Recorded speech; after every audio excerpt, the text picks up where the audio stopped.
ایک کہانی 29واں حصہ بابرکت ملک کنعان۔ ہم دودھ اور شہد بہنے والے ملک کنعان کو بطور بابرکت ملک جانتے ہیں۔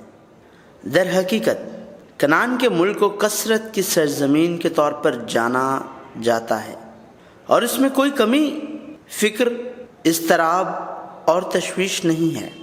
اس کی وجہ یہ ہے کہ ہم دودھ اور شہد بہنے والی سرزمین کے معنی صرف کثرت کے طور پر دیکھتے ہیں، تاہم بائبل میں کنعان دودھ اور شہد بہنے والی سرزمین ایک ایسی بابرکت سرزمین نہیں ہے جہاں سب کچھ ہمارے خیال کے مطابق چل رہا ہے، کیونکہ کنعان کی سرزمین میں زندگی، جہاں خدا کے لوگ یردن کو عبور کرنے کے بعد داخل ہوئے، بار بار ہونے والے جرائم، سزا، فریاد اور بحالی کا ایک سلسلہ تھے۔ تاہم بائبل میں دودھ اور شہد کے بہنے والے ملک کنعان کو مبارک ملک کہا جاتا ہے۔ آئیے اس خلاف قیاس کہانی کا آغاز کرتے ہیں۔ بائبل میں برکتوں کا خلاصہ۔ جب ہم کنعان کی سرزمین کے بارے میں بات کرنا شروع کرتے ہیں تو پہلے ہمیں یہ تلاش کرنے کی ضرورت ہوتی ہے کہ ہم کس برکت کے بارے میں بات کر رہے ہیں۔ اگر ہم بائبل میں برکت کے بارے میں یہ سوچتے ہیں کہ اس دنیا میں دوسروں کے مقابلے میں زیادہ ہونا، زیادہ خوشی منانا اور زیادہ لطف اٹھانا ہے، تو بائبل میں ایسی کوئی برکت نہیں ہے۔ اگر آپ اس طرح سے خدا کی خدمت کرنا چاہتے ہیں اور آخرکار اس دنیا میں دوسروں کے مقابلے میں بہتر بچوں اور ایک بہتر کاروبار کے ساتھ صحت مند بننے کی خواہش رکھتے ہیں، تو بائبل میں ایسی کوئی بھی برکت نہیں ہے، نہیں ایسی زندگی ہو سکتی ہے۔ لیکن یہ حتمی مقصد نہیں ہے جس کے بارے میں بائبل بات کرتی ہے۔ بائبل کی برکات انسان نے نہیں دی ہیں، صرف خدا ہی برکت دے سکتا ہے۔ لوگ محض برکتیں مانگ ہی سکتے ہیں۔ اس کا مطلب ہے کہ ہم خدا سے برکت مانگ سکتے ہیں، لیکن ہمیں یاد رکھنا چاہیے صرف خدا ہی ہے جو برکت دے سکتا ہے۔ یعقوب جانتا تھا کہ اگر اس نے اپنے باپ اسحاق کی برکت حاصل کی تو وہ واقعتاً برکت پائے گا، اور اس لیے اس نے اسے اپنے باپ کی برکت حاصل کرنے پر دھوکہ دیا، لیکن اس کی زندگی کبھی بھی بابرکت نہ تھی۔ خدا اپنے لوگوں کو برکت دینا چاہتا ہے، تاہم خدا کی برکتوں سے غم کی کوئی فکر نہیں ہوتی۔ بائبل میں خدا کی برکت کیا ہے؟ جب خدا نے ابراہیم کو حران سے دوبارہ بلایا تو اس نے کہا، میں تجھے ایک بڑی قوم بناؤں گا اور برکت دوں گا اور تیرا نام سرفراز کروں گا، سو تو باعث برکت ہوگا۔ جو تجھے مبارک کہیں ان کو میں برکت دوں گا، اور جو تجھ پر لعنت کرے اس پر میں لعنت کروں گا، اور زمین کے سب قبیلے تیرے وسیلہ سے برکت پائیں گے۔ پہلے خدا نے ابراہیم سے کہا، میں تجھے برکت دوں گا۔ دوسرا اس نے کہا ابراہیم ایک برکت ہوگا۔ تیسرا اس نے کہا وہ ان لوگوں کو برکت دے گا جو ابراہیم کو برکت دیتے ہیں، اور ان پر لعنت بھیجے گا جو ابراہیم پر لعنت بھیجتے ہیں۔ چوتھا اس نے کہا ابراہیم کے وسیلہ سے زمین پر تمام لوگ برکت پائیں گے۔ ہمیں اس متن کی ترجمانی کے لیے بائبل کا استعمال کرنا چاہیے۔ پہلے بائبل کہتی ہے کتاب مقدس نے پہلے ہی بتا دیا تھا کہ خدا غیر قوموں کو ایمان سے راست باز ٹھہرائے گا، اور پہلے ہی سے ابراہیم کو یہ خوشخبری سنا دی کہ تیرے باعث سب قومیں برکت پائیں گی۔ بس جو ایمان والے ہیں وہ ایماندار ابراہیم کے ساتھ برکت پاتے ہیں۔ تو ابراہیم کو جو برکت ملی وہ دنیا کی نہیں بلکہ آسمان کی برکت انجیل ہے۔ وہ انجیل ایک روحانی برکت بن جائے گی اور ایمان کے لوگوں کی رہنمائی کرے گی۔ نیز بائبل کہتی ہے، تم نبیوں کی اولاد اور اس عہد کے شریک ہو جو خدا نے تمہارے باپ دادا سے باندھا جب ابراہیم سے کہا کہ تیری اولاد سے دنیا کی سب قومیں برکت پائیں گی۔ خدا نے اپنے خادم کو اٹھا کر پہلے تمہارے پاس بھیجا تاکہ تم میں سے ہر ایک کو اس کی بدیوں سے ہٹا کر برکت دے۔ بائبل کا مزید کہنا ہے کہ خدا نے ابراہیم سے کہا تمام قومیں ابراہیم کی اولاد کے ذریعے برکت پائیں گی۔ خدا خادم یسوع مسیح کو قائم کرنے اور برکت دینے کی کوشش کر رہا ہے۔ یہ اس لیے کہ پولس نے کہا پس ابراہیم اور اس کی نسل سے وعدے کیے گئے۔ وہ یہ نہیں کہتا کہ نسلوں سے جیسا بہتوں کے واسطے کہا جاتا ہے، بلکہ جیسا ایک کے واسطے کہ تیری نسل کو، اور وہ مسیح ہے۔ اب اگر جو خدا نے ابراہیم سے کہا تھا ہم ان چاروں چیزوں پر نظر ڈالیں تو یہ اس طرح ہوگا۔ پہلے خدا نے ابراہیم کو بشارت دی، دوسرا ابراہیم ایک برکت بن گیا کیونکہ اسے بشارت مل گئی اور وہ خدا کا فرزند بن گیا۔ تیسرا، خدا ان لوگوں کو برکت دے گا جو ابراہیم کو برکت دیتے ہیں اور ابراہیم پر لعنت بھیجنے والوں پر لعنت بھیجتا ہے۔ اس کا مطلب یہ ہے کہ ابراہیم خدا کا فرزند بن گیا جو خدا کا ہے، لہٰذا جو لوگ ابراہیم کے ساتھ چلتے ہیں وہی ابراہیم کی طرح انجیل کی برکت حاصل کر کے خدا کے فرزند ہوں گے، اور جو لوگ ابراہیم کی مخالفت کرتے ہیں وہ خدا کے فرزندوں کی طرح نہیں، دنیا کے بچوں کی حیثیت سے ہلاک ہو جائیں گے، کیونکہ ان کے پاس انجیل کی برکت جو ابراہیم نے حاصل کی نہیں ہے۔ چوتھا، زمین کی تمام قومیں ابراہیم کے وسیلے برکت حاصل کریں گی۔ ابراہیم کے ذریعے اور اس کی اولاد تمام قوموں میں خدا کے بیٹے یسوع مسیح کی انجیل کے ذریعے ابدی برکت پائیں گے جو بیج کے طور پر آئے گا۔ لہٰذا یسوع مسیح کے بعد انجیل تمام لوگوں تک پہنچے گی۔ اس کے بیٹے کی اس انجیل کا وعدہ بائبل میں پہلے ہی مختلف نبیوں کے ذریعے کیا گیا تھا۔ جب برکت کا تصور بدل جاتا ہے تو برکت کا معنی بدل جاتا ہے۔ اب ہم دیکھیں گے کہ بائبل میں خدا نے اپنے بچوں، اپنے لوگوں کو کیا برکت دی۔ یہ خدا کی موجودگی ہے۔ خدا اپنے لوگوں جیسے ابراہیم، اسحاق، یعقوب، یوسف اور یشوع اور داؤد کے ساتھ تھا اور اپنے لوگوں کے ساتھ چلتا بھی تھا۔ خدا کی مستقل رفاقت ابراہیم کے ہر راستے میں برکت ہے، کیونکہ خدا ان کے ساتھ ہے۔ خدا ان لوگوں کو برکت عطا کرتا ہے جو خدا کے ساتھ موجود کسی شخص کو برکت دیتے ہیں، اور ان پر لعنت بھیجتا ہے جو خدا کے ساتھ کسی پر لعنت کرتے ہیں، کیونکہ انہوں نے خدا پر لعنت کی تھی۔ تاہم جب انہوں نے گناہ کیا اور خدا کو چھوڑا، خدا ان پر تباہی لایا، جس کی وجہ سے خدا چھوڑ دیتا ہے۔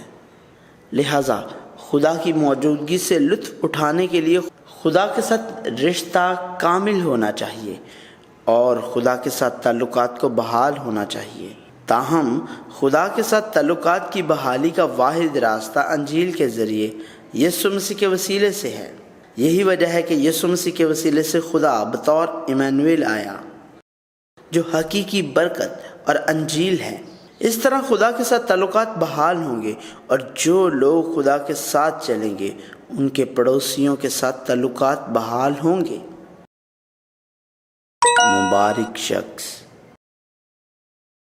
زبور کے ایک مصنف نے کہا، مبارک ہے وہ آدمی جو شریروں کی صلاح پر نہیں چلتا اور خطا کاروں کی راہ میں کھڑا نہیں ہوتا اور ٹھٹھا بازوں کی مجلس میں نہیں بیٹھتا، بلکہ خداوند کی شریعت میں اس کی خوشنودی ہے اور اسی کی شریعت پر دن رات اس کا دھیان رہتا ہے۔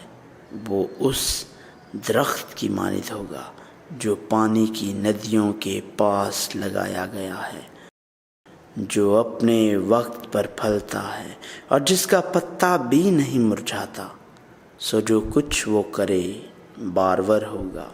بائبل واضح طور پر نہیں کہتی ہے کہ مبارک وہ شخص ہے جس کے پاس زیادہ ہے، زیادہ لطف اندوز ہوتا ہے اور زیادہ آگے بڑھتا ہے اور دنیا میں زیادہ طاقت کا مالک ہے، بلکہ پوری بائبل میں کہیں بھی نہیں ہے کہ یہ شریر گنہگار تکبر کرنے والے کے ساتھ ہو، ان کے پیچھے چلو یا ان کے ساتھ قیام کرو جو دنیا کی طاقت سے خدا کی مخالفت کرتے ہیں، لیکن صرف ان لوگوں کے ساتھ جن کی خوشی خداوند کی شریعت میں ہے اور جن کا دھیان دن رات اس کی شریعت پر ہے۔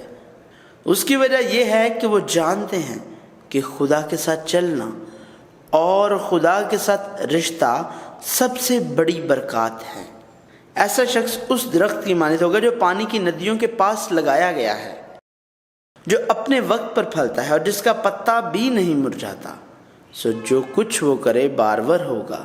ایک بار پھر یہاں خوشحالی کی اصطلاح سے مراد وہ خوشحالی ہے جس کا لطف یوسف نے اٹھایا جب وہ خدا کی موجودگی میں آیا، حالانکہ وہ غلام اور قیدی تھا، اور پولس رسول نے تمام دنیاوی چیزوں کو رد کرنے کے بعد خود کفالتی سے لطف اٹھایا۔ یسوع مسیح نے بھی پہاڑی واز میں ایک مبارک شخص کی خصوصیات کا تذکرہ کیا۔ یسوع نے کہا، ایک مبارک شخص وہ ہے جو دل کا غریب ہے، وہ جو غمگین ہے، جو حلیم ہے، جو راست بازی کے بھوکے اور پیاسے ہیں، رحم دل، پاک دل، صلح کرانے والے، وہ لوگ جو راست بازی کی وجہ سے ستائے جاتے ہیں، اور وہ جنہیں یسوع مسیح کی وجہ سے ہر طرح کی بری باتیں نہ حق سننی پڑی، لان تان اٹھائے اور ستائے جائیں۔ اور پرانے عہد نامہ کے نبیوں میں بھی ایسا ہی تھا، نہ کہ صرف اس دور میں۔ وہ لوگ جو خدا کی برکت، انجیل کی برکت اور روحانی برکت پائیں، وہ لوگ ہیں جو دنیا کی برکتوں کی پرواہ نہیں کرتے اور یہاں تک کہ دنیاوی برکتوں کو بھی ترک کر دیتے ہیں۔ کیا آپ اپنے ہونٹوں سے دائمی زندگی کی برکت کے بارے میں بات کر رہے ہیں اور حقیقت میں ان تمام مذہبی سرگرمیوں کے ذریعے دنیا کی بابرکت کے تعاقب میں ہیں؟ دنیا کی برکت دنیا میں ہے، یہ بائبل میں نہیں ہے۔ اب آئیں اس برکت کے تصور کے ساتھ کنعان کی سرزمین میں چلیں۔ کنعان کی اصل پیدائش 9 باب میں بائبل میں پہلی جگہ ہے جہاں کنعان کی سرزمین کا لفظ نہیں، لفظ کنعان پہلے ظاہر ہوا۔ نوح کے کشتی سے ظاہر ہونے کے بعد نوح کے بیٹوں میں سے حام کو کنعان کے باپ کے طور پر متعارف کرایا گیا ہے، اور کنعان کے باپ حام کو نوح نے اس واقعے کی وجہ سے لعنت دی جس میں انہوں نے نوح کو انگور کی لگائی بیل سے مہ پی کر متوالا ہو کر خیمے میں برہنہ پڑا دیکھا تھا اور دوسروں کو بتانے گیا۔ لیکن نوح حام پر لعنت نہیں کرتا اور حام کے بیٹے کنعان پر لعنت بھیجتا ہے، یہ اس لیے کہ بیٹا ملاؤن ہے، اسی طرح باپ پر لعنت ہے۔ اور وقت گزرنے کے ساتھ یہ علاقہ جہاں کنعان کی اولاد رہتی تھی وہ کنعان کا ملک بن گیا۔ خدا کا وعدہ کیا ہوا ملک۔ کنعان کا ملک وہ سرزمین تھی جس کا خدا نے ابراہیم اور اسحاق سے وعدہ کیا تھا۔ اور مسوپتامیہ میں خدا نے ابراہیم کو حکم دیا، اپنے ملک اور اپنے خاندان سے نکل کر اس ملک میں چلا جا جسے میں تجھے دکھاؤں گا۔ اور ابراہیم ہاران کو عبور کر کے کنعان داخل ہوا، دودھ اور شہد سے بہتا ملک۔ جب خداوند نے بنی اسرائیل کو مصر سے باہر لانے کے اپنے منصوبے کے بارے میں موسیٰ کو بتایا تو اس نے سب سے پہلے کنعان کے بارے میں دودھ اور شہد بہتا ہوا ملک کے طور پر بات کی۔ اور موسیٰ اسرائیلیوں کے خروج کے دوران اس نے بے خمیری روٹی کی عید کے موقع پر کہا کہ خداوند انہیں اس دودھ اور شہد بہتے ملک کی طرف لے جائے۔ شاید دودھ اور شہد سے بہتی ہوئی سبز گھاس نے اسرائیلیوں کے ذہنوں کو راغب کیا۔ انہوں نے موسیٰ کو سنا، پھر دودھ اور شہد سے بہتے ملک میں دودھ اور شہد کیسے بنایا جاتا ہے؟ دودھ جانوروں سے آتا ہے۔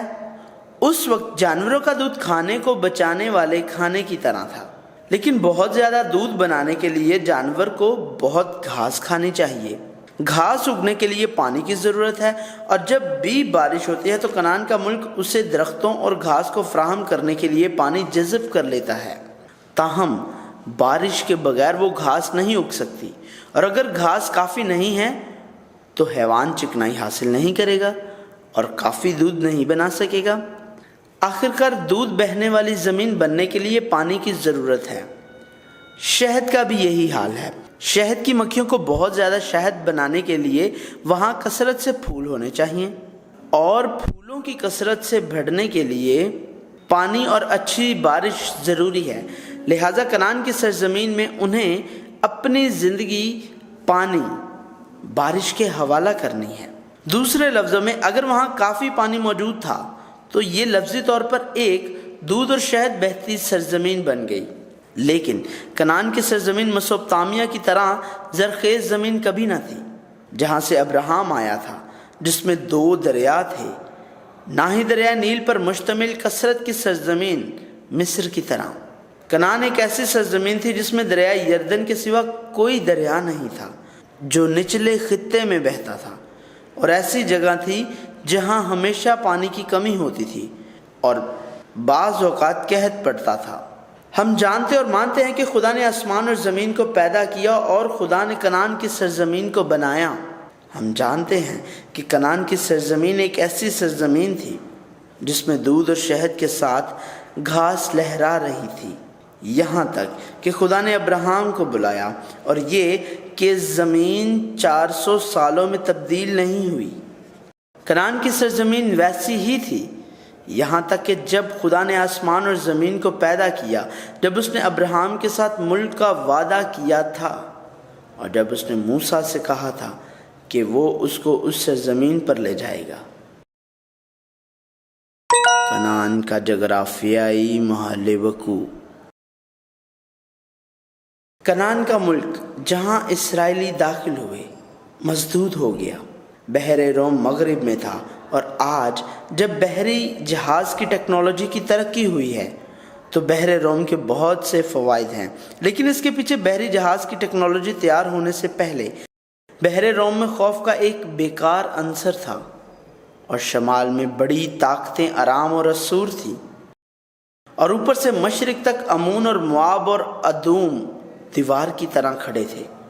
نیز جنوب میں مصر تھا جہاں انہیں واپس نہیں جانا چاہیے، مدیان اور وہاں جارحانہ عمالیکی تھے جو کنعان میں گھوم رہے تھے۔ اس کے علاوہ مغرب کے ساحل پر بڑی طاقت فلسطی اور معاملات کو خراب کرنے کے لیے کنعانی، جس پر فتح حاصل نہیں کی گئی تھی اور نہ ہی انہیں کنعان سے نکالا گیا تھا، بکھرے ہوئے تھے۔ اس کے علاوہ کنعان مکمل صحرا کا علاقہ نہیں تھا اور نہ ہی کھیتی باڑی کے لیے موزوں ملک تھا، بلکہ ایک حصہ صحرا تھا جس میں بیابان شامل ہے۔ فلسطینیوں نے کاشتکاری کے لیے اچھے علاقے پر قبضہ کیا، لہٰذا بنی اسرائیل زرخیز زمین سے لطف اندوز نہ ہو سکے۔ نیز غلہ بانی کے لیے سبز گھاس کافی نہیں تھی۔ کچھ جگہیں ایسی تھیں جہاں ریوڑ کا جمع ہونا ممکن تھا، لیکن یہ صرف ایک حصہ تھا۔ یقیناً یہاں ایک دریا تھا، وہ پانی جو کوئی ہرمون کے شمالی سرے سے بہتا تھا، گلیل کی جھیل بھرتا، اور وہ دریا جو گلیل کی جھیل سے بہتا تھا وہ دریائے یردن تھا۔ تاہم خطے کی نوعیت کی وجہ سے دریائے یردن کا بہاؤ نچلی زمین پر اترا اور بحر مردار پر ٹھہرا، چونکہ بحر مردار سب سے نچلا مقام تھا۔ یہ وہ جگہ تھی جہاں اسے پانی ملتا ہے لیکن بہتا نہیں اور بخارات بن جاتا ہے، چونکہ دریائے یردن اور بحر مردار گہری وادیاں ہیں۔ اس وقت جب آب پاشی کے نظام کی ترقی نہیں ہوئی تھی اور اس پانی سے کھیتی باڑی کرنا کافی نہیں تھا، خوش قسمتی سے کوئی ہرمون کی تاثیر کی وجہ سے اوس گری جس نے کاشتکاری میں مدد فراہم کی اور ممکنہ جگہوں پر گندم اور جو کے پودے لگانا اور کٹائی ممکن تھی۔ اس کے علاوہ اگر موسم کے حالات ٹھیک ہوتے تو انگور، انجیر، انار اور زیتون کاشت کر کے کٹائی کی جا سکتی ہے۔ تاہم کنعان کی سرزمین کبھی بھی اپنی فطرت سے مالا مال نہیں تھی۔ اگر بارش ہوتی تو وہ کاشت کرتے، غلہ اور پھل لیتے، لیکن اگر بارش نہیں ہوئی تو بارش ہونے تک خطے کی صورتحال نے لوگوں کو بمشکل ہی زندہ رہنے دیا۔ خدا نے اس جگہ کا حوالہ دودھ اور شہد کی بہتی ہوئی زمین کے طور پر دیا۔ آخر میں پانی کنعان کی سرزمین کی کنجی تھی، پانی جہاں سے بارش آتی ہے۔ خدا نے بنی اسرائیل کو ایک زرخیز اور بھرپور زمین پر نہیں بھیجا جہاں انہیں خدا کی طرف دیکھنے کی ضرورت نہیں ہے۔ اس نے انہیں ایک ایسے بڑے دریا والی جگہ پر نہیں بھیجا جہاں پر وہ پریشانی کے بغیر کھیتی باڑی کر سکتے تھے اور کھانا حاصل کرنے میں کوئی دقت نہیں ہوتی تھی، بلکہ اس نے ابراہیم کو زرخیز میسوپوٹامیہ اور بنی اسرائیل کو وافر مصر سے بلایا اور اس نے انہیں کنعان میں قید کر دیا۔ کنعان ایک ایسی سرزمین جہاں خدا کی نگاہیں ہمیشہ رہتی ہیں اور ایک مقام جہاں خدا مناسب طور پر دیکھ بھال کرتا ہے۔ جب خدا بارش کرتا ہے تو کنعان کی سرزمین دودھ اور شہد کے ساتھ بہنے والی سرزمین بن جاتی ہے۔ واحد خدا جس پر وہ انحصار کر سکتے تھے آسمان سے بارش تھی۔ اگر ابتدائی اور دیر سے بارش وقتاً فوقتاً گرتی ہے تو زندگی گزارنے میں کوئی حرج نہیں تھا۔ بیج ابتدائی بارش یعنی نومبر کے بعد بویا جا سکتا تھا اور دیر کی بارش یعنی مارچ کے بعد کاٹا جا سکتا تھا۔ تاہم پانی اور بارش خدا کے ساتھ ایک کامل رشتے سے آئے ہیں۔ خدا نے پانی کے ذریعے بارش کو تھام رکھا تھا، اور اگر خدا کے لوگ فرمانبردار تھے تو اس نے ان کی اعتدال سے پرواہ کی، اور جب انہوں نے نافرمانی کی تو انہیں قحط کی سزا دی۔ خدا کے لوگوں کو کنعان کی سرزمین میں کیوں بھیجا گیا؟ خدا نے اپنے لوگوں کو کنعان کی سرزمین پر بھیجا اور ان کی ڈھال اور سپاہی بن گیا تاکہ خدا کے لوگ مکمل طور پر خدا کی طرف دیکھ سکیں، اور اگر انہوں نے خدا کو چھوڑ دیا تو انہیں آس پاس کی قوموں کے ہاتھوں بیچ دیا گیا۔ لہٰذا کنعان ان لوگوں کے لیے ایک بابرکت مقام ہے جو خدا سے پوری طرح پیار کرتے ہیں، اور ایسی جگہ جہاں خدا کو نہ پہچانے والے لوگ مر جاتے ہیں۔ خدا نے ان کو سزا دینے کے لیے ہمسایہ ممالک اور مقامی قبائل کو استعمال کیا، اور کنعان کی سرزمین ایسی سرزمین تھی جہاں اگر وہ مطمئن ہوں اور خدا کا شکر ادا کریں تو وہ کثرت کے بغیر اور کسی چیز کی کمی کے بغیر زندہ رہ سکتے ہیں۔ لیکن اگر انہوں نے ہمسایہ ممالک کی طرف نگاہ ڈالی اور زیادہ کثرت والی جنت کا خواب دیکھا تو یہ رہنے کے لیے مایوسی کا مقام تھا۔ کنعان کی سرزمین میں خدا کے لوگوں کی فتح کے ذریعے خدا چاہتا تھا کہ دوسری قومیں اس کی طرف لوٹ آئیں، لیکن انہیں سزا دی گئی اور اقوام کا تمسخر بن گئے۔ لہٰذا خدا کی بات کے مطابق کنعان کی سرزمین دودھ اور شہد کی بہتی ہوئی سرزمین بننے کے لیے انہیں صرف خدا کی طرف دیکھنا چاہیے۔ کنعان کی سرزمین خدا کے لوگوں کے لیے کثرت سے لطف اندوز ہونے کی جگہ نہیں تھی، بلکہ صرف خدا کی طرف دیکھنے اور ساتھ چلنے کی جگہ تھی۔ یہ دنیا کی فراوانی نہیں بلکہ آسمان کی کثرت ہے، کھلے عام تعلقات سے آتی ہے۔ اس کی وجہ یہ ہے کہ یہ ایک حقیقی برکت ہے۔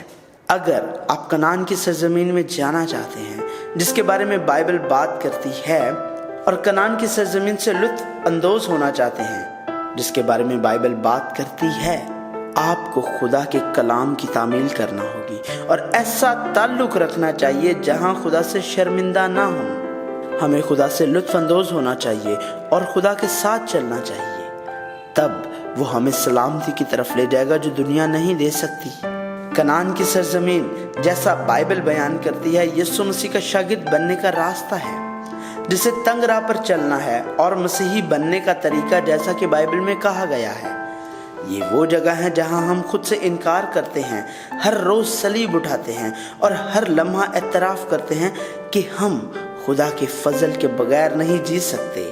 یسوع مسیح کی راہ وہ جگہ جہاں ہم مطمئن اور خوش ہوں، یہاں تک کہ جب دنیا طنز، توہین اور ظلم و ستم سے بھری ہوئی ہو۔ وہ جگہ کنعان ہے جس کے بارے میں بائبل ہمیں بتاتی ہے کہ دودھ اور شہد بہتی بابرکت زمین ہے۔